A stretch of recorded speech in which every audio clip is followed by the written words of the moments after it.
Hi friends, బయట వర్షం పడుతుంది కదా. మా ఇంట్లో ఏదైనా తినాలి అని అనుకుంటున్నారు. ఏం తినాలి అని ఆలోచిస్తుంటే అందరూ మొక్కజొన్న పొత్తులు తింటామన్నారు. అయితే ఇంకా పిల్లల్ని తేవడానికి వెళ్ళి మా ఆయన మొక్కజొన్న పొత్తులు తీసుకొచ్చారు. కాల్చకుండానే తీసుకొచ్చారు. సో ఈ విధంగా మనం కాల్చుతాం. ఇప్పుడు చూడండి, మొక్కజొన్న పొత్తులు తినడం వల్ల చాలా అంటే చాలా ఉపయోగాలు ఉన్నాయి. గుడ్ బ్యాక్టీరియా మన ప్రేగుల్లో పెరగడానికి యూజ్ అవుతుంది. ఇంకా మోషన్ అనేది ఫ్రీ అవుతుంది.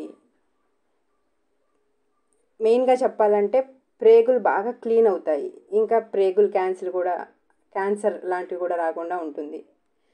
ఈ కాల్చిన కండ్లు తింటే చాలా మంచిది మన హెల్త్కి. చూడండి, ఈ విధంగా నీట్గా క్లీన్ చేసుకున్న తర్వాత ఈ విధంగా ఒకదాని తర్వాత ఒకటి మనం కండ్లు కాల్చుకోవాలి. ఇక్కడ మా అబ్బాయి చాలా ఎగ్జైట్మెంట్ అవుతున్నాడు. ఇంటికి తీసుకొచ్చి ఎప్పుడు కాల్చలేదు, ఇదే ఫస్ట్ టైం. సో వాడన్నీ చూస్తున్నాడు ఏ విధంగా చేస్తాను అని.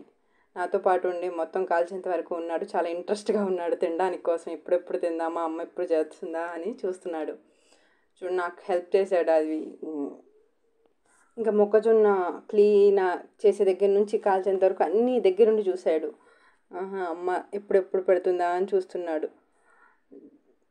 చూడండి, మనం మొక్కజొన్న పొత్తులు అయితే నీట్గా పర్ఫెక్ట్గా ఉన్నాయి. రంగు ఈ విధంగా మనం ఇంట్లోనే కాల్చుకోవచ్చు ఈజీగా. ఇప్పుడు ఇంట్లో నిమ్మకాయ అవైలబుల్ ఉంటే ఒకసారి కట్ చేసుకుని దాన్ని ఉప్పుతో ఈ విధంగా రాసుకుని తింటే సూపర్గా ఉంటుంది. ఈ విధంగా మీరు ఉప్పును కూడా రాసుకోండి పైన. చాలా అంటే చాలా టేస్ట్గా ఉంటుంది.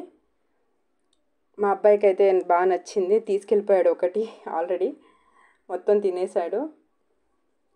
ఇప్పుడు బయట నుంచి తెచ్చుకోవడం కానీ మేము ఇంట్లో చేయలేదు, ఇదే ఫస్ట్ టైం. బాగా పర్ఫెక్ట్గా వచ్చింది, బాగా కాలిని. వర్షాకాలంలో ఇవి మనకి ఎక్కువగా దొరుకుతాయి కాబట్టి అందరూ ఇంటికి తీసుకెళ్ళి తినండి. ఏ సీజన్లో దొరికే ఫ్రూట్స్ ఆ సీజన్లో తింటే మనకు చాలా మంచిది. ఇంకా మొక్కజొన్న పొత్తులు కాల్చుకుని ఇంట్లోనే తింటే ఇంకా సూపర్గా ఉంటుంది. ఇంకా ఇంట్లో సమోసాలు కూడా తెచ్చారు. దాంతోపాటు మేము ఈరోజు స్నాక్స్ని కంప్లీట్ చేస్తున్నాము.